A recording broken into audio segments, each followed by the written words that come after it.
Olá, sejam muito bem-vindos a mais um episódio do podcast Despertando Insights. Eu sou o Cristiano Mantovanini e ao meu lado tenho André Merino e Roger Silva.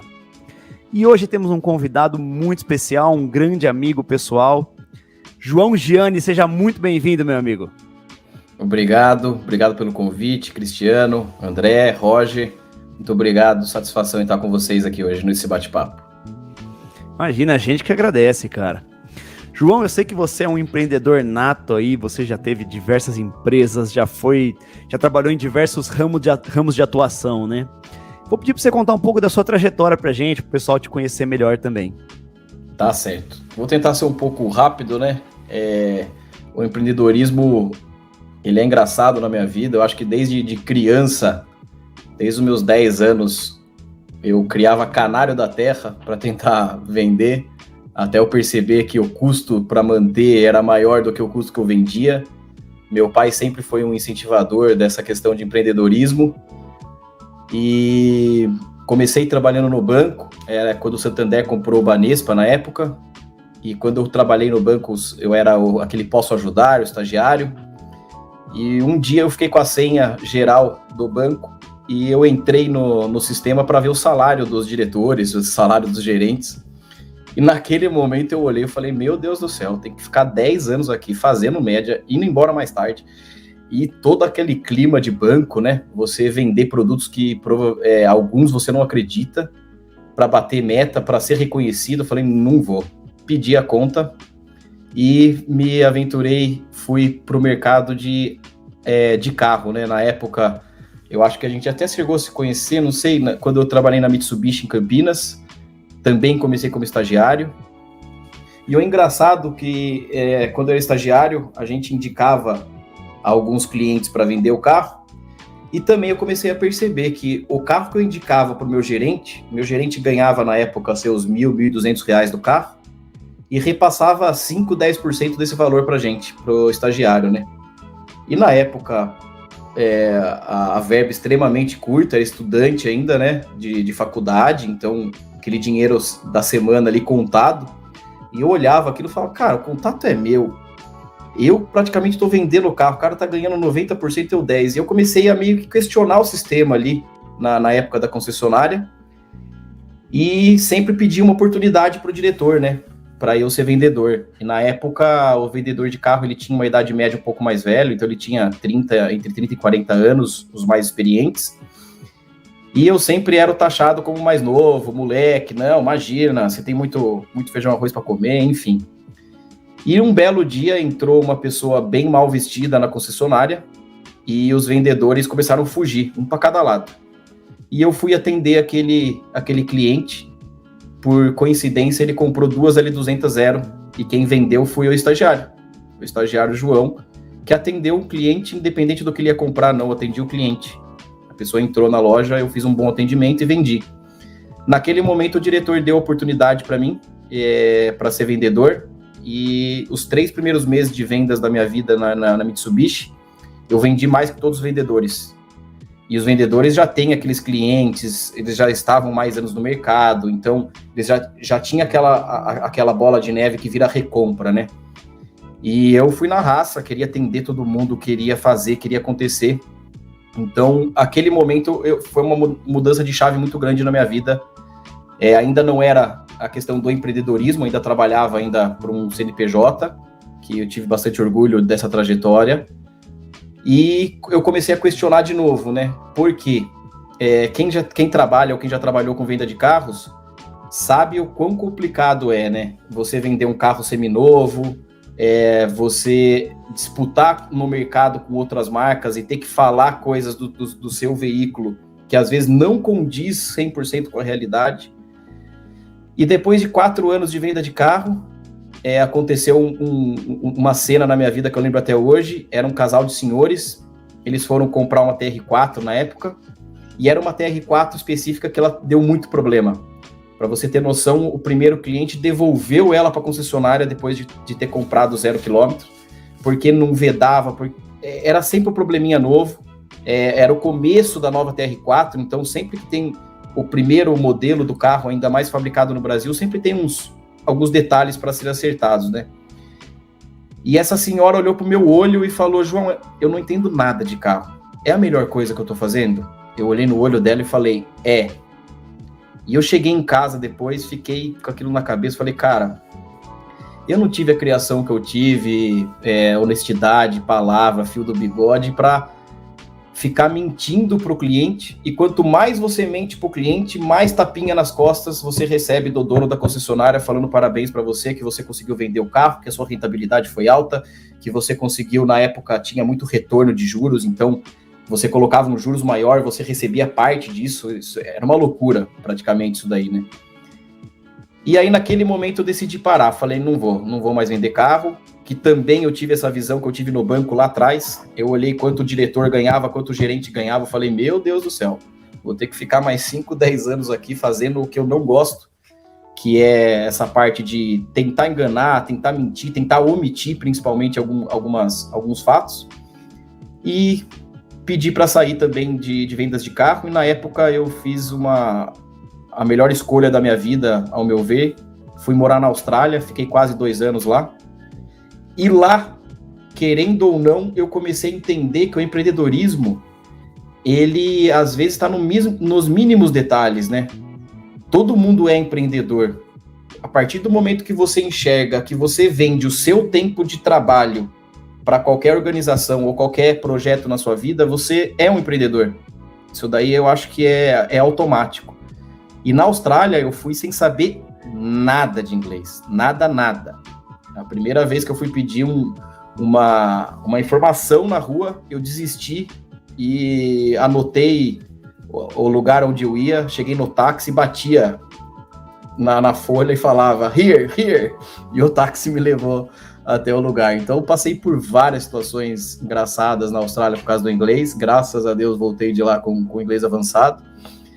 E aí nesse trânsito de Austrália, né, eu fiz muitas coisas, então quando você não sabe a língua, normalmente você vai para o trabalho braçal, então lá eu exerci vários tipos de trabalhos que eu nunca imaginei exercer na minha vida, saí do Brasil pós-graduado e fui lá lavar carro, lavar prato, ser garçom, trabalhar em evento, carregar gelo, jardim, então eu fiz todos os tipos de trabalho e isso me engrandeceu bastante. Só que cada trabalho que eu passei lá, desde lavar carro até prato, etc., eu tive chefes e tive pessoas que estavam acima de mim extremamente rudes, preconceituosas, xenofobia, por ser brasileiro, você era isso, aquilo, etc. E conforme meu inglês foi melhorando, eu fui discutindo com essas pessoas, né? Os embates foram automáticos. Eu acho que é o meu jeito de ser mesmo, quando eu vejo que alguma coisa está errada, a princípio eu consigo passar por cima, depois eu já meio que não engulo, e o terceiro passo é conversar, né? E aí, quando eu voltei da Austrália, em 2011, eu coloquei na minha cabeça que eu nunca mais ia trabalhar para alguém, CLT ou alguém que me contratasse para eu cumprir horas, que eu precisasse fazer moral no trabalho a mais do que eu já fiz, enfim. E voltei de lá, fiquei 3, 4 meses desempregado, sem querer jogar o meu currículo no mercado, porque eu tinha medo de alguma empresa fazer uma proposta boa e eu não resisti. E como vocês estavam falando antes do nosso bate-papo, num caderno, a gente fez um planejamento, que aí quando eu conheci você, Cristiano, que foi a Ônibus Mídia, que foi minha primeira empresa no Brasil. Eu já trabalhava com eventos antes, mas a Ônibus Mídia, para quem não sabe, foi uma empresa onde nós colocávamos monitor de TV dentro dos ônibus, como o metrô de São Paulo. Só que a minha meta e o meu plano de negócio era para ser o maior do interior, porque eu acho que as grandes empresas na época, L-Mídia, etc., estavam focando nas capitais. E na minha concepção, eu falei, cara, por que não o interior? Eu acho que o interior unido, ele é muito valioso também, né? Então, eu fiz administração, fiz pós-administração, só que quando eu fiz administração, na minha época, ainda não tinha esse plano de negócio tão rápido, tão prático como é feito hoje, né? Aí eu descobri o famoso Canvas, que é uma mudança de vida para o empreendedor. onde você consegue colocar a sua ideia mirabolante num papel, com plano de negócio, pensar em quem vai fornecer, para onde vai, proposta de valor. Então você consegue pensar e estruturar isso de uma forma que você consegue apresentar para um terceiro. E foi o que aconteceu com a Onibus Media. A gente colocou isso num papel, e do papel a gente apresentou para um investidor na época, através de uma ponte de um amigo meu, e esse investidor colocou 45, 50 mil reais na época, e com 20% da empresa. E eu tive muitas dificuldades nesse negócio, principalmente no começo. Por quê? O começo tem muito com a tecnologia. Então, o ônibus ele tinha que carregar toda a parte de conteúdo de um dia para o outro, aí um ônibus ficava do lado do outro, aí você pega uma garagem imensa, o Wi-Fi não pega, aí você tem que mexer no Wi-Fi. Então, esse começo, para mim, ele foi bem truncado, e a primeira cidade que eu consegui atender foi Cruzeiro e Guaratinguetá, que é o Gabriel, que eu acho que está lá até hoje, e depois a gente entrou com você aí, Cristiano, na época em Atibaia. Na época veio a crise da Dilma, 2016, se eu não me engano, e em 2016 o faturamento da empresa estava em torno de 35, 40 mil reais, simplesmente de um mês para o outro desceu para 7. Então, naquele momento, meu chão caiu. Eu, como empreendedor, sempre tive umas metas cravadas, então eu tinha um sonho de, com 30 anos, ter R$1 milhão, e com 30 anos eu estava devendo R$300 mil e quebrado, literalmente. Foi um momento ali, meio como se fosse a passagem da jornada do herói, né, que você tem que passar por essa fase. Foi um momento que eu duvidei de mim mesmo, eu olhava para mim e falava, cara, eu fiz administração, sou pós-graduado, sou honesto, cumpro minha palavra, e, tô nessa situação, tanta pessoa ruim, tanta gente meia boca no mercado, se dando bem, cara, será que eu sou bom o suficiente? Será que eu não sou? E nesse paralelo, quando aconteceu isso, eu tive que fazer várias ações em cima do nosso planejamento. Então eu tinha 5 cidades, reduzi para 2, reduzi meu custo fixo, tentei ainda mais 1, 2 anos a fazer a Onibus Media desse certo, mas percebi que era um negócio fadado ao fracasso, porque a gente estava vivendo uma crise econômica. A primeira coisa que a empresa faz na crise é cortar verba de marketing. Primeiro, na minha concepção, totalmente errado, né? Como que na crise você corta o marketing? Na crise você tem que investir no marketing. Mas aí o primeiro marketing a ser cortado é o novo. Então o meu era o marketing mais novo, então foi o primeiro a ser cortado. Ainda ficaram com outdoor, ainda ficaram com rádio, as mídias mais conceituais, mais clássicas aí do Brasil, e eu vi que eu estava perdendo mercado, era difícil reter o cliente, então o cliente fazia compra, mas a recompra às vezes não fazia, então eu percebi que aquele momento era o momento de tirar o pé e sair do negócio e abrir um outro negócio, e com esse outro negócio eu pagava minhas dívidas, e assim foi, né? Aí nessa trajetória eu brinco que eu dei um tiro de 12 para cima, então a cada conversa com um amigo eu falava sobre um tipo de negócio, e graças a Deus as coisas foram culminando que eu abri 4, 5 pontas de negócios diferentes, né? Então eu fui fundador da Maikai Prime Solution, que era uma assessoria financeira administrativa para médicos. O ambiente, o universo médico, ou o médico ele é o melhor administrador que existe, melhor que o administrador, ou ele não tem noção nenhuma. E aí eu comecei a perceber isso, que era um puta de um filão de mercado, incrível, porque o médico é boca a boca, então se você faz um bom trabalho com o médico, ele indica para outro, que indica para outro, então o sucesso ali para mim era fato. Também comecei a trabalhar com eventos, já trabalhava antes de ir para a Austrália, mas retomei esse trabalho com eventos também, fazia teatros, trazia teatros para Bragança, fiz o projeto, desenhei o projeto junto com o Thiago Rosa, parceiraço, que foi o Colegas, que foi, para mim, o projeto mais gratificante que eu já fiz até hoje, que foi a maior dramaturgia até hoje com atores com síndrome de Down, Léo Cortez, o diretor, então foi especial para mim. E também fiz o Taste Week. Taste Week, para quem não conhece, ele tem um molde parecido com o Restaurant Week, que acontece nas grandes capitais, mas também, sempre visando o interior, que eu gosto tanto, eu fiz o Taste Week focado, fiz em Bragança Paulista, que, aliás, teremos a edição também esse ano na segunda quinzena de agosto.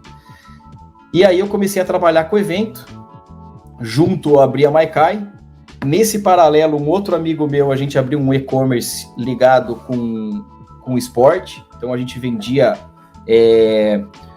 todos os equipamentos de esporte, trave, rede, várias coisas, e a empresa tinha um objetivo a médio prazo de começar a fazer quadras, né? E aí, nesse meio tempo, um amigo meu da faculdade, o amigo seu também, Cristiano, o senhor Marcos Sanches, já tinha conversado com ele algumas vezes sobre outros projetos também, e ele perguntou se eu fazia evento corporativo. Falei que já tinha feito, sim, e que estava à disposição dele, né? E em 2017, ele me contratou a primeira vez pela Onyx, e eu comecei essa trajetória dentro da indústria farmacêutica, prestando serviço em eventos, fazendo eventos para a indústria. Em 2017 eu fiz praticamente 12 eventos, 2018 30, 40, em 2019 já foi para 110 eventos. E aí, know-how, muita coisa ali no corporativo, eu aprendi tomando na cabeça, com muito cuidado, com muito preso. Eu ia pessoalmente em todos os eventos, fazia entrega, para que nada saísse do lugar. Então, aquela coisa do chão de fábrica, que o diretor trabalhou lá embaixo, sendo faxineiro, e foi levantando, e foi crescendo. Eu acho que essa trajetória dentro do evento tem muito a ver também com isso, né? E aí, de novo, a nossa geração não tem sossego. Depois da Dilma vem o Covid. Aí o Covid também deu uma crise gigantesca. Não preciso nem falar o que aconteceu com o mercado de eventos. Também essa questão do empreendedorismo, ela tem muito, muito a ver com a questão de adaptação, né? Você ser rápido com as suas decisões, não tem tempo, decisão errada, às vezes você quebra um negócio. E naquele momento eu me vi de novo, sem chão, falo, puta, agora que eu tava tudo certinho, as contas pagas, eu já tinha pago minha dívida de lá atrás, da Ônibus Mídia, veio a crise, foram cancelados 4, 5 meses de eventos, então chegou a crise em março, de repente eu me vi 6 meses sem eventos. A primeira coisa que eu pensei foi nos colaboradores, nas pessoas que acreditaram em mim. E aí, nesse momento, eu falei, pô, não vou pensar só no dinheiro, não vou fechar minha empresa. Deixei todo mundo sem trabalhar, na verdade. Entrei em acordo com todos e reduzi um pouco o salário de todos na época. Todo mundo aceitou, todo mundo entendeu a necessidade.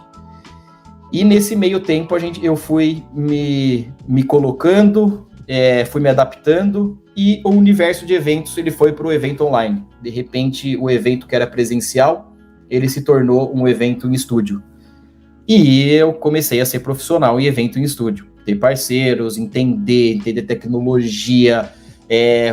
Para variar, a primeira live que eu fiz foi eu, o Marcos e o Ricardo Amorim na live. Travou a live. Travou, cara. E eu tava lá, meu coração ele não pulava, ele parou. Falei, cara, não é possível. Primeira live de peso na minha vida. Ricardo Amorim, ícone da economia. Marcos Sanches, vice-presidente da MS. E me trava. E por que travou? O elástico da Amazon. A Amazon, se não é a maior, é a segunda maior provedora de internet no mundo. Eles falharam, não foi o estúdio, não foi o João, não foi a contratação, não foi o backup, foi o elástico da Amazon que travou. Aí eu percebi que em eventos, a eventualidade ela é constante. A eventualidade ela existe, não existe um evento 100% previsível. Você pode pensar em todos os fatos, mas vai chegar lá, vai cair coisa, vai ter ataque do coração, acontece, é evento. Então esse gosto pelo empreendedorismo, esse gosto pelo novo desafio, o evento ele acaba suprindo esses desafios diários, né? Porque apesar de você planejar, chega no dia, é uma aventura. Às vezes sai perfeito, às vezes não, às vezes o que não sai perfeito você consegue contornar no meio do caminho. Então tem muita história bacana de evento também nesse sentido. E nesse meio tempo, eu vendi minhas duas outras empresas, que era a Maikai e também a Sport It. Os dois sócios, por coincidência, são grandes amigos, então eu vendi minha participação para eles porque eu não estava conseguindo dar atenção para o negócio como eu deveria. Então eu resolvi, por livre e espontânea vontade e ambas as partes ali, sair na hora certa ao invés de prejudicar a amizade em si, né? E comecei a trabalhar nesse projeto novo que eu tô, da Live Idea. A Live Idea é uma agência de eventos também, mas ela veio com um propósito diferente do que a Onyx, do que eu tinha lá no começo. A Onyx, ela era uma empresa que executava. Eu entrava no bid. O bid, para quem não conhece, é uma concorrência entre as agências.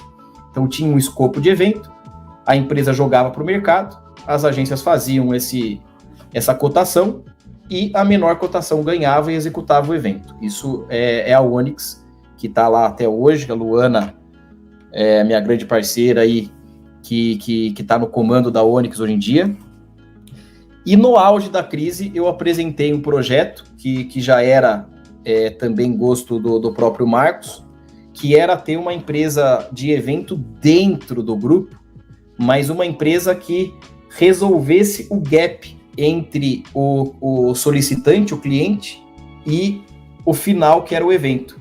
Então ele queria alguém que entendesse um pouco do negócio no meio campo, para chegar para o cliente, construir junto com o cliente algo palpável, com budget ideal. A gente sabe que o cliente sonha muitas vezes, né? Então, se você é de determinada área e você vai ter um evento no ano, seu evento é único. Você vai querer o melhor para o seu evento, você vai querer o melhor cantor, o melhor tudo. Só que às vezes não condiz com a estratégia da empresa. Então, hoje a Live Idea, ela é um BPO, né, que é Business Process Outsourcing. Então, praticamente terceirizou uma parte de eventos dentro do grupo. Então, hoje a gente tem um núcleo de eventos do Grupo NC, o senhor Vandré Morada e companhia, Flávia Guerra, e tem hoje a Live Idea. Então, hoje a gente trabalha em conjunto com esse grupo, aonde a gente filtra, entende, desenha, deixa o briefing mais construído, melhor para as agências executarem o evento também, e também sempre olhando ambos os lados, né? Não só o lado do cliente, mas também o lado do fornecedor, que hoje eu vejo muitas empresas com essa dificuldade de se colocar no lugar do próximo, não só a empresa, mas a humanidade por si só, né? De se colocar no lugar do próximo. Pô, o cara é fornecedor, mas não é porque ele é fornecedor que eu vou pegar um chicote e estralar nele toda hora, a culpa é dele, toda hora não tem nem o tempo para você responder, para você fazer o entendimento daquilo.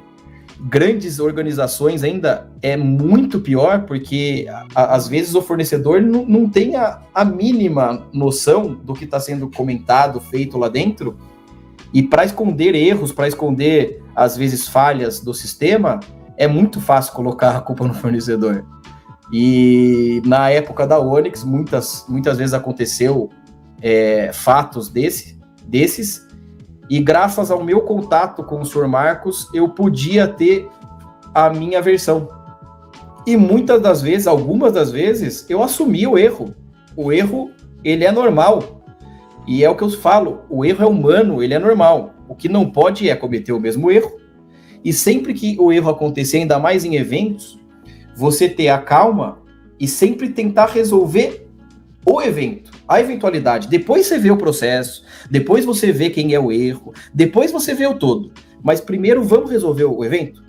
Beleza, resolveu. Aí depois você volta, refaz, aprende. Se a gente mudasse esse ponto, não teria isso. Então, daqui para frente, vamos trabalhar assim? Vamos. E eu sempre acreditei nessa forma de trabalho, acredito até hoje. Só que muitas organizações ao contrário. Aconteceu o erro, antes de resolver o erro, vamos apontar, vamos enforcar, vamos colocar lá em cima quem foi, vamos apedrejar, e é isso, errou, e eu sou ao contrário. E eu acho que muito por causa dessa cultura do aprendizado, de simplesmente realmente querer aprender com o erro para não acontecer mais, etc., esse fardo, essa oportunidade da Live Idea foi me dada, né? Então hoje eu tenho uma missão muito, muito grande com o Grupo NC, hoje o maior grupo farmacêutico da América Latina, que eu tenho orgulho demais de trabalhar junto, e também uma dívida de palavra e de honra aí com o senhor próprio Marcos, que me deu essa oportunidade também da Live Idea. Então hoje a gente está desenhando todos os calendários do grupo de eventos, pensando em sinergias que podem acontecer entre áreas, contratar um palestrante para mais áreas, ter sinergia em custo, negociar mais demanda, então você tem um custo melhor. Então, hoje a gente está nessa demanda. E como você falou, empreendedorismo, né? Sempre atento no mercado. Eu tenho uma farmácia hoje em Atibaia e outra em Bragança Paulista, então tenho 2 farmácias também. E sempre olhando, né? Comprei a semana passada um curso do metaverso para entender esse novo mundo, para entender os próximos passos. Essa onda está começando a crescer agora. Quem não remar agora vai ficar de fora. Então, estou querendo remar essa onda também. Sempre atento. E o que eu vou fazer amanhã? Aquela velha pergunta, né? Onde você se imagina daqui 5 anos? É muito difícil responder para um empreendedor responder isso, né? Com certeza, eu imagino a Live Idea maior, eu imagino ela mais estruturada, o Grupo NC redondo em eventos, sendo um exemplo de benchmark para o mercado como um todo, como BPO. Então, tenho meus sonhos também e minhas metas, né? Minhas metas de vida, meus sonhos. A cada vez que eu passo numa oportunidade, a cabeça gira daquele jeito. Então, eu tentei ser prático na minha história aí de empreendedorismo, mas acabei tomando um pouquinho do tempo aí, pessoal. Imagina, cara, essa história nem eu conhecia, nós estamos aqui de boca aberta. O cara nasceu para ser empreendedor mesmo. João, que top, cara. Nem eu sabia das farmácias, não sabia nada disso. A época da Ônibus Mídia que você contou, eu lembro muito bem, porque a gente foi até parceiro na época, né? A gente sentou, conversou, e, enfim, fomos tentando arrumar maneiras ali de seguir nessa trajetória, né? Mas o mais interessante da sua história é os tombos que você levou, mas não tombos de quebrar, como somente da Ônibus Mídia, mas tipo, do chefe que ficava te apurrinhando lá na Austrália, do pessoal que não te dava oportunidade nos outros empregos, e ainda assim, você nunca desistiu, né? Você sempre buscou algo mais. E hoje tá aí, cheio de empresa, consolidando uma nova forma de trabalho dentro da maior indústria farmacêutica do Brasil. Estão fazendo algo que não existia anteriormente, nem se imaginava, né? Esse processo de terceirização, até porque eu sei que era tudo muito fechado, né? Entre as empresas do grupo, enfim. E, assim, hoje a gente assiste essa nova geração querendo crescer muito rápido, sem passar por essas etapas. Qual conselho você tem para esse pessoal? Porque a gente sabe que os tombos que você levou fizeram com que você se fortalecesse, aprendesse e chegasse onde está hoje. Às vezes, sem esses tombos, você não seria tão expoente como você é hoje, né? Sim. Às vezes eu me coloco também nessa nova geração de querer tudo mais rápido. Olhando para trás a minha história mesmo, quando eu era estagiário e queria ser vendedor de carro, quando eu estava no banco e já queria ser ajudante do gerente geral, e eu sempre quis dar esse pulo. Eu acho que não é só a nova geração, eu acho que é o ser humano por si só, né? Ele vê a capacidade, ele vê a oportunidade, ele fala, por que não? Mas a gente vê que o mercado por si só também tem essa resistência com a idade, né? Tinha muito mais anteriormente, hoje a parte de tecnologia é ao contrário, a pessoa mais nova, ela tem muito mais valor do que a mais velha hoje, se você for ver, né? Principalmente na parte de programação, software, novas soluções. Então, hoje esse paradigma mudou, mas também o mercado mudou, né? Antes, se você fosse pensar, ser um gerente de banco, ser cargos nesse estilo era o ápice da cidade. Nossa, meu pai é gerente de banco. Então, hoje já não. Hoje a pessoa, para você reter um colaborador, um parceiro seu, não adianta só um salário, não adianta só... Não, é um contexto, é um ambiente, é uma flexibilidade. Hoje a pandemia mostrou também essa flexibilidade de home office, etc. Então, você tem que ser mais flexível hoje para reter talentos. E em cima da sua pergunta, com certeza, isso não só na questão de empreendedorismo, de profissional, mas eu acho que a vida por si só, né? Eu acho que na dor, o aprendizado, o crescimento, ele sempre é exponencial. Desde um pé na bunda de uma namorada até uma quebra de uma empresa, deixa você muito mais cascudo, muito mais forte, muito mais dando valor para as mínimas coisas. Então, se você não passa por processos passo a passo, você acaba pulando processos que quando você chegar lá em cima, se você chegar, ou você vai cair de verdade, porque às vezes você não consegue atingir sua expectativa, que você quer tudo mais rápido, isso pode até gerar uma depressão, quanto o contrário, né? Quanto você consegue chegar lá em cima, mas você não teve esse aprendizado. Então você chega lá em cima, você trata as pessoas mal, você gasta seu dinheiro totalmente errado, você ganha 100, gasta 100, você ganha 200, gasta 200, então você não tem esse passo a passo, né? Mas com certeza as dores foi o meu crescimento exponencial, tanto em términos, quanto a questão de quebrar a empresa, quanto ser maltratado na Austrália em determinados empregos. E nesses empregos eu sempre fiz questão, antes de sair, conversar com a pessoa que tinha aquele resquício, né?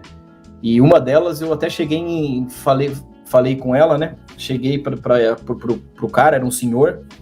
Aí eu falei, ô Daryl, você sabe aquele currículo que eu entreguei para você que eu fui lavador de carro no Brasil? Cara, é mentira. O carro que eu lavava no Brasil era do meu pai. Sabe aquele cara que tá do outro lado da rua que manda em você, que é o vendedor de carro? Eu saí do Brasil com esse cargo. Quantas línguas você sabe? Eu tô na minha segunda. Eu não pertenço a esse lugar, não vou ficar nesse lugar.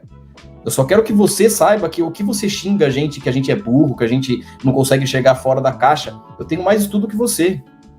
Então, eu vou sair daqui e vou chegar no Brasil, provavelmente, com o tempo de vida, você dono da concessionária que você trabalha aqui hoje. Então, antes de você criticar o cara que está aqui, pelo menos entenda a história dele, como que ele chegou aqui, como ele é formado. Sabia que tem lavador de carro do meu lado aqui que é engenheiro, que é dentista? Então, antes de você ser preconceituoso, entenda as pessoas, etc e tal. E eu lembro que eu trabalhava com 8 brasileiros junto, né? Enquanto eu conversava com ele me mandou embora 3 vezes durante a conversa, e eu falava, não, beleza, eu vou embora, não pertenço a esse lugar, eu vou embora. E nisso, meus 8 amigos atrás dele fazendo graça, pra eu dar risada, enfim, aquela coisa de amigos mesmo. Mas é o que você falou, eu acho que o passo a passo, a resiliência principalmente no empreendedorismo, e aí a questão de fé mesmo, né? Eu acho que também a Bíblia e a igreja fala muito essa questão, né? O que é seu tá guardado, construa. Às vezes não vai vir na hora que você deseja, infelizmente. Mas se você sabe que você está no caminho certo, se você dorme tranquilo, se você não deve nada para ninguém, se você não tá... Sabe aquela coisa de dormir tranquilo? Eu acho que esse é o caminho, né? Eu acho que as coisas vão vir. Quem vai pelo lado certo, quem quer construir de verdade, as coisas acontecem. E às vezes, se não aconteceu até agora, injustiça, aconteceu. É aprendizado, é olhar para frente, aprender com o passado sempre, mas sempre olhar para frente de um modo positivo, né? Eu acho que as dificuldades de hoje não podem te derrubar e não podem deixar a gente de sonhar, né? Eu acho que esse é o que eu deixo aí para os jovens que estão começando e querem começar e que tentaram um negócio e não deu certo. Então, por que não deu certo? Reveja o porquê não deu certo para dar certo no segundo. Às vezes, o erro do primeiro faz você não ter o erro do segundo. Estar escutando o podcast de vocês, estar atualizando o ensino, atualizando conversas, entender um pouco mais, também aprender com o erro do outro, é muito melhor do que aprender com o seu erro. Então, esse fato de sempre querer mais, ouvir mais, querer mais, entender mais, eu acho que também faz parte desse processo aí. João, é muito bacana o que você está falando. Primeiro, gratidão aí pelo aceitar nosso convite e pela aula que você está dando, porque é muito engraçado a maneira com que você expõe a sua vida toda, né? Essa visão de empreendedor que vem desde pequeno. Depois de entender que o Canário da Terra tinha um custo maior do que o da venda, aí você foi pensando o que eu posso fazer, projetando o meu futuro de vida e as suas lições de superação. Isso é muito importante a gente mostrar para as pessoas que sempre tem um caminho, né? Não deu certo um caminho, cara, é um caminho tortuoso, tem obstáculo, a porta tá fechada, legal, cara, volta e pega um outro caminho, e você vai achar um caminho que em algum momento vai te levar para um lugar bacana. Então você mostrou aqui que você tem várias experiências de aprendizado, errando ou olhando o erro do outro, vendo comportamentos de pessoas. Eu tenho uma experiência bem parecida contigo de ter morado fora, só que eu morei em Londres, mas eu conheço pessoas que moraram na Austrália também e voltaram dali sem uma vontade de viver e vencer muito forte, porque você supera tudo. Então essa superação é muito importante. Também trabalhei na área de eventos, fiz muitos eventos para a EMS, conheço o Marcos, e eram eventos de convenção que você trazia o Brasil inteiro para um local. Hoje, por conta de pandemia, você consegue facilitar e minimizar os teus custos, você não tem mais que locomover todo mundo do Brasil inteiro para um lugar só, um custo com aéreo, alimentação, hospedagem, facilitou muito esse processo. Mas eu entendo o que você fala, o evento nunca vai ser 100% perfeito, sempre ia acontecer alguma coisa, ainda mais o deles, aquela cobrança de venda de meta, o que eu levei de cara para o hospital, cara, com um princípio de infarto, porque tinha aquela preocupação e tal, e a gente vive com isso o tempo todo. E a gente mostra que a gente tendo uma visão ampla, a gente consegue superar, né? Teve momentos que você falou aqui pra gente, poxa, será que eu tô no caminho certo? Eu não vou vencer? O que é pra mim, né? Então, como que você, nesse momento, consegue tirar forças para superar e falar, não, eu não vou desistir, eu vou continuar, eu vou empenhar naquilo que eu amo fazer, o que eu sei fazer, o que eu posso fazer, até chegar a um ponto confortável. Você se mostrou incomodado em ser o estagiário da venda, foi lá, vendeu 2 carros zero, pô, eu tenho potencial, né? Em que momento que as pessoas deixam de acreditar em si para chegarem num futuro bom? Esse momento de deixar de acreditar em si são os momentos mais difíceis, né? Normalmente é uma perda familiar, às vezes, é um baque muito grande da própria empresa, você quebrar uma empresa não é fácil. Eu sempre fui da opinião que eu posso dever para banco, eu posso dever para investidor, eu sempre sou do fio do bigode, então se eu dever para alguém, eu tenho essa honra de chegar para a pessoa e falar, cara, não consigo te pagar nesse momento, mas vou te pagar, não te esqueci, mas sempre olhando pro colaborador, né, para a pessoa que investiu o tempo dela, a vida dela, acreditando no João. Então, hoje eu tenho praticamente 40, 50 pessoas que trabalham comigo, direto e indiretamente. Como CEO da Live Idea hoje, nada mudou do João estagiário, no sentido de ver as pessoas, da empatia, de se colocar no lugar do outro. Eu acho que é isso que mantém meu dia a dia e também as pessoas que acreditam em mim, né? Tanto os parceiros, sócios, quanto as pessoas que trabalham no dia a dia com a gente. A parte de parar de acreditar em você, normalmente ela está muito ligada à depressão, né? Ao começo de depressão, porque depressão é aquela coisa que você sempre acha que vai acontecer com o outro, nunca com você. E quando começa a acontecer com você, eu tive o começo nem considero uma depressão profunda, mas eu tive o começo de uma depressão, que aí eu comecei a entender os fatores. Encontrei um amigo meu no restaurante um dia, ele falou, pô, acabei de sair do psiquiatra, tô tomando tais remédios de tarja preta, porque tá acontecendo isso comigo. Tudo que ele falou que estava acontecendo com ele, estava acontecendo comigo. E eu não estava enxergando nada. E já tinha chego também num patamar de... Eu já era dono de farmácia, já tinha a Onyx na época, já tinha outras empresas, e estava naquele momento de propósito, sabe? Qual que é seu propósito de vida mesmo? Pô, beleza, consegui...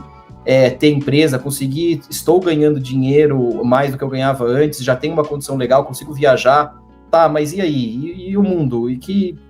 Por que eu tô vivendo, sabe? Aí eu comecei a perceber o quão importante também são as rotinas do dia a dia, né? Tá trazendo à realidade a questão de exercício físico, por exemplo. Quando eu comecei a praticar exercício físico de novo, automaticamente serotonina, etc e tal, prazer, hormônio, você começa a ficar bem com você mesmo, o seu sono começa a ficar melhor, você acorda com mais disposição.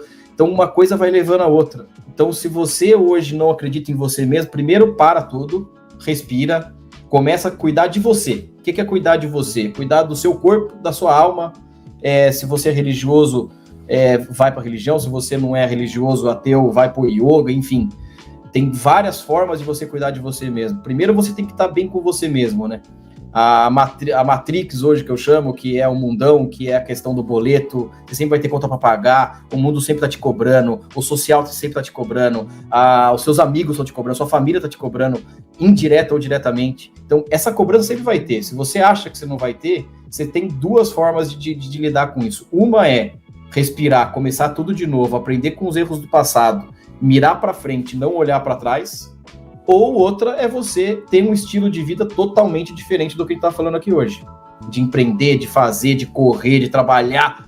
Nossa, não, eu fico tranquilo vendendo coco na praia, quero ficar uma vida bem mais tranquila, não preciso do valor financeiro que você imagina, João. Eu não sonho em ganhar 1 milhão por mês, mas não quero ganhar perto de um salário mínimo por mês. Eu quero ter uma vida onde eu consiga viajar, então cada um tem suas metas, né? Não critico quem quer ter uma vida mais tranquila. O que não dá é para a pessoa que quer ter uma vida mais tranquila ficar criticando quem quer ter a vida mais acelerada, e quem está acelerado ficar criticando quem tem a vida mais tranquila. Quem está certo e quem está errado? Para mim não tem certo e errado. Para mim a vida é uma só.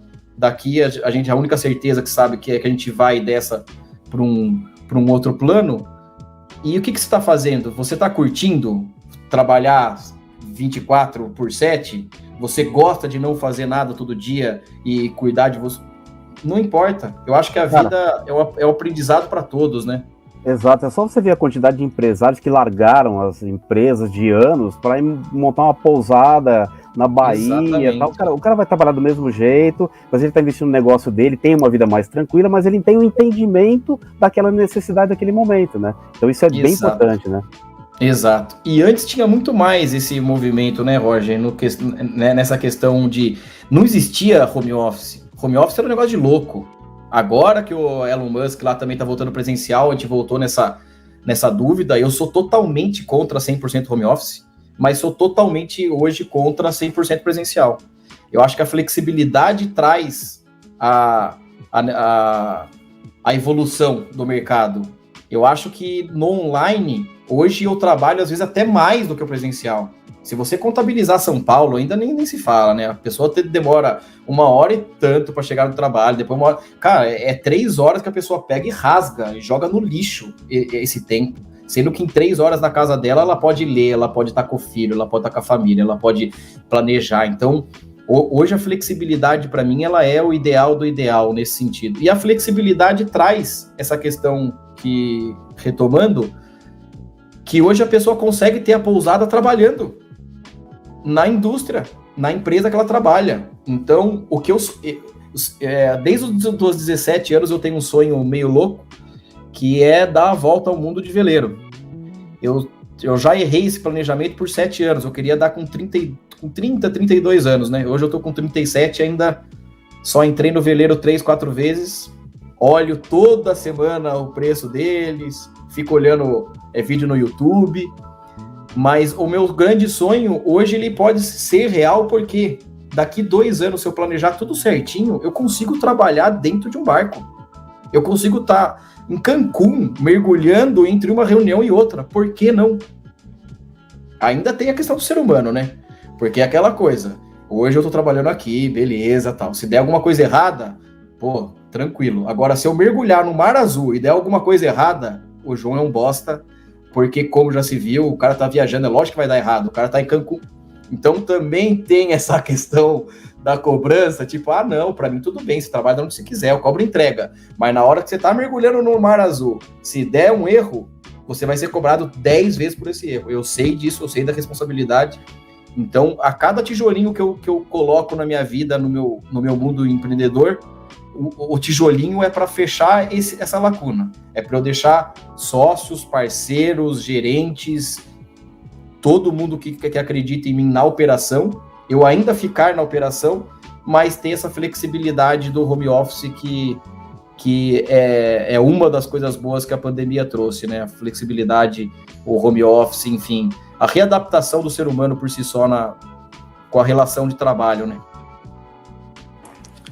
Sensacional, João. Que história legal, cara. Que prazer ter você aqui contando ela pra gente.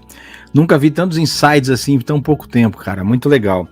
E de tudo que você falou, cara, eu me identifiquei muito com uma parte que é a questão do conseguir dormir, né? dormir tranquilo. Eu tenho isso muito forte comigo também, né? Eu sempre falo que eu não consigo vender algo para alguém que eu não compraria. Aí eu vou ficar, se isso um dia acontecer, eu acho que eu vou ficar com remorso e eu vou no meio da madrugada ligar para a pessoa e falar, olha, devolve, né? Eu acho que isso mexe muito com a gente, né? E quando você falou do exemplo da senhora lá, que ela te perguntou, né, estou fazendo a coisa certa, eu imagino o quanto isso foi forte, né? E a gente fala muito da questão de vendas, né, cara? E nos treinamentos a gente comenta muito. A venda, ela é uma consequência do relacionamento com o cliente. Existem várias técnicas de vendas que, de repente, você ali, sem o cliente perceber, você fecha uma venda. E aí, só que mesmo fechando, o cliente pode se arrepender depois. E aí ele não volta, né? Então, assim, mais do que ter técnicas de venda, que são importantes, é a gente ter o relacionamento com o cliente. É a questão da confiança, né, cara? Então, entre tudo isso que você falou, ficou bem claro isso, né? Que a gente precisa investir mais na relação com o cliente e ao ponto que ele tenha confiança em nós. E eu entendo que a sua história, né, cara, quando você fala assim, eu falei os meus porquês, na verdade, a base é justamente isso. Você pode até não concordar com o que eu estou falando, né, na sua história, você contando a história você conversando com seus chefes, mas eu não tô mentindo para você. Você pode até não concordar, mas você pode confiar em mim, porque eu sempre vou estar aberto, sempre vou estar sendo realista e vou estar sendo verdadeiro. Você acha que ainda nós estamos assim um pouco atrasados na questão das empresas nesse relacionamento com o cliente no sentido de integridade? Eu acho que cada vez mais as empresas estão procurando isso, né? Eu acho que é um movimento já de mercado. Eu acho que o boom que as redes sociais deram e deram voz para o cliente, que antes não tinha. Antes o cliente era o saque, e o saque. Senta, chora, liga para o saque. Hoje não. Hoje você tem o seu perfil, você coloca, você marca a empresa e toda a sua rede olha a sua crítica. Inclusive, meses atrás, eu vi até um post do Cristiano fazendo uma crítica do Outback, e depois o Outback veio, a gerente fez um ótimo trabalho e ele acabou sendo surpreendido e a percepção dele com a empresa melhorou ao invés de piorar. A oportunidade do erro ela fez com que o erro usou essa oportunidade para reforçar a imagem do Outback no mercado. Então eu acho que isso é constante. Dentro da indústria farmacêutica, onde eu estou trabalhando faz 6 anos, eu vejo esse movimento também bastante ativo. Eu vejo hoje eles escutando os fornecedores. Por exemplo, a semana passada aconteceu um fato inédito. Uma pessoa de auditoria marcou uma reunião com o meu time, inclusive comigo presente, e ele só queria ouvir como que foi o projeto, o contato com o cliente, se deu tudo certo, porque eles estão querendo ouvir agora o fornecedor.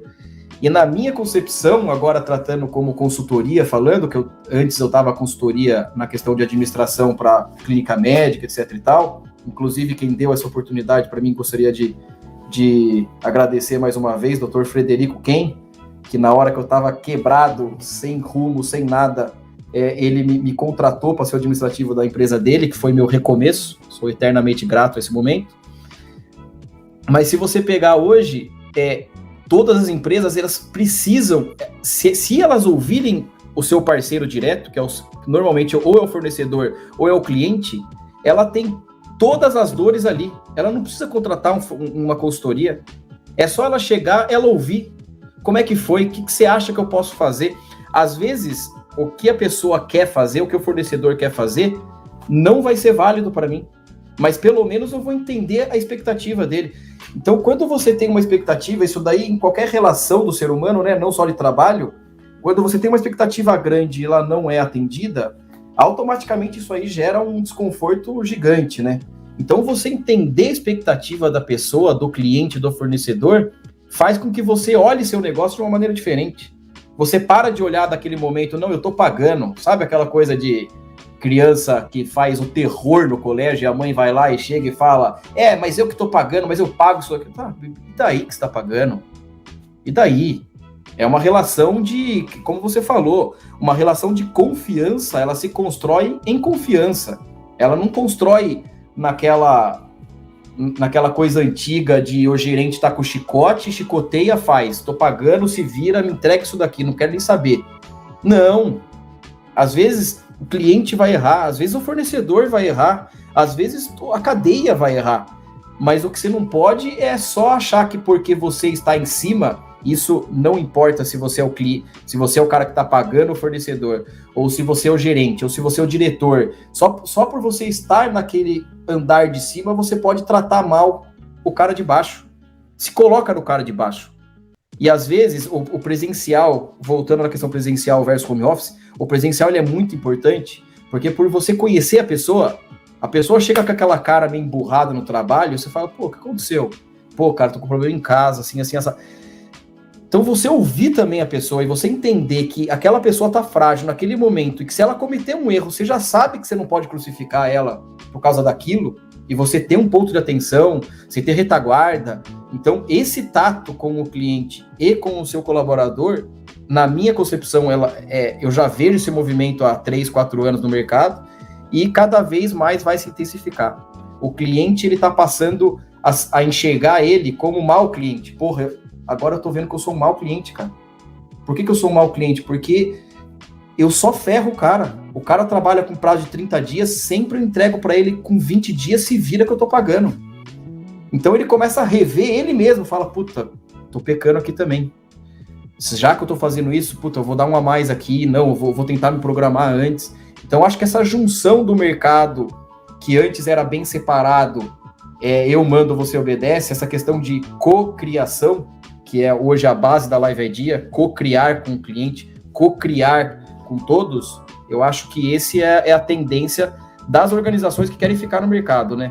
Quem não quer ficar no mercado sempre vai ter o gerentão, sempre vai ter aquele dono de empresa, eu ia falar uma palavrão aqui, mas não agradável, vamos dizer assim, que não honra com a sua palavra, que é ignorante, que, enfim, isso daí, ou a empresa é muito grande e se mantém, ou ela vai se desfazendo com o tempo aí na caminhada, né? É o que eu acredito. Show de bola, João. Ainda terminamos com uma lição de liderança, porque a liderança nada mais é do que você realmente ouvir o seu colaborador, ouvir o seu cliente interno. Exato. Cara, passou rápido essa conversa, hein? Caramba, que história fantástica. A gente tá aqui refletindo bastante também sobre tudo que você falou, os ensinamentos que você trouxe. Esse podcast eu posso dizer que é cheio de insights. João, obrigado vou pedir para você. Imagina, a gente que agradece, cara. Foi realmente fantástico. Vou pedir para você deixar suas considerações finais, deixar uma mensagem aí para quem está ouvindo a gente e deixar também os seus contatos para quem quiser conhecer mais sobre a Live Idea, sobre suas outras empresas, quem quiser contratar, como é que faz? Tá certo. Primeiro agradecer de novo o bate-papo, muito, muito legal aí contribuir e trocar essas experiências. O contato da Live Idea pode ser um e-mail mesmo, joão@liveidea.com.br, a idea em inglês, ou a liveidea.com.br, que é o site. Nós construímos eventos, construímos planejamento em eventos, então a gente sonha, a gente executa, a gente faz de ponta a ponta nesse sentido. E o que eu gostaria de deixar para todos é essa questão da empatia, né? Eu acho que com a empatia a gente reduziria mais de metade dos nossos conflitos diários. E a empatia tem muito a ver de deixar um pouquinho com o famoso ego de lado, né? Eu acho que o ego que eu coloquei no meio da conversa, na questão de posição que você está, a posição que você está é exatamente o verbo to be, você está. Amanhã você pode não estar. O mundo dá voltas. Eu estou aqui, fui convidado por você, Cristiano. Até vou relembrar um momento que a gente teve comercialmente falando. Você abriu a porta da sua empresa para mim. Eu ofereci para você, na época, 10% do meu faturamento. Depois de 3 meses, eu não conseguia pagar minhas contas fixas. Voltei com você, falei, Cristiano, combinei com você isso. Eu quero que você veja minhas contas. Eu queria pedir para você se tudo bem eu não pagar esses 10%. E você me deu aquele ok, falou, porra, não, entendo, beleza. E eu acho que é essa construção de caráter, de palavra, de fio do bigode, que faz eu estar aqui, que vai fazer o amanhã, a pessoa que eu tô tendo um negócio hoje, me ver com bons olhos, e a vida é uma bola de neve. você vai colhendo os resultados no decorrer dela. Então, quanto mais velho você fica, se você trilhou o caminho certo até então, você vai ter tanto contato, tanta capilaridade, que se você não estar naquela posição, naquele momento, você consegue se reposicionar no mercado tão rapidamente, porque tantas pessoas gostam de você, pelo jeito que você age, pelo jeito que você é sincero, pelo jeito que você fala. Então, é aquela coisa, é sempre optar pelo caminho certo e não o mais fácil. O mais fácil vai passar na sua vida toda hora, todo momento. O esquema, a corrupção, para você entrar, o bola aqui, o negócio, o jeitinho. Mas se você for pelo caminho certo, que normalmente, provavelmente pode ser um pouquinho mais comprido, mais árduo, mas é esse daí que você constrói. O mais fácil você desconstrói. Você ganha no momento. Pode ganhar seus 5, 10, 100, 1 milhão. Só que você desconstrói o seu caráter. E o desconstruir o caráter é uma coisa irreversível para mim.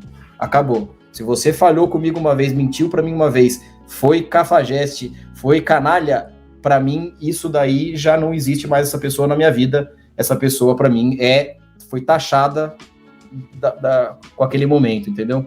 Então é isso, é traçar o caminho certo. Às vezes é difícil, precisa de resiliência. A questão, a inflação, a economia, o jeito que a gente vive no Brasil hoje não é fácil, mas sempre ter fé. Ter fé, abraça Deus, Jesus, se olhar, principalmente, né? Que é o cuidado com você mesmo. Ninguém vai ter o seu cuidado se não for você mesmo. E um bom dia, uma boa tarde ou boa noite para todo mundo aí, né? Que esteja ouvindo a gente nesse momento. Prazer em falar com vocês. Show de bola, cara. Obrigado. É o que você falou, né? A confiança, ela se constrói numa via de mão dupla. Então, foi assim que nossa amizade foi construída lá no passado, como você citou agora. E é assim que a gente vive daqui para frente, botando a cabeça no travesseiro e dormindo tranquilo, né? João, mais uma vez, muito obrigado. E a vocês que estão nos ouvindo, eu os convido a seguirem as redes sociais do podcast Despertando Insights, no Instagram e no Facebook, e o Despertar da Excelência no YouTube. Despertando a excelência que há em você. Até a próxima!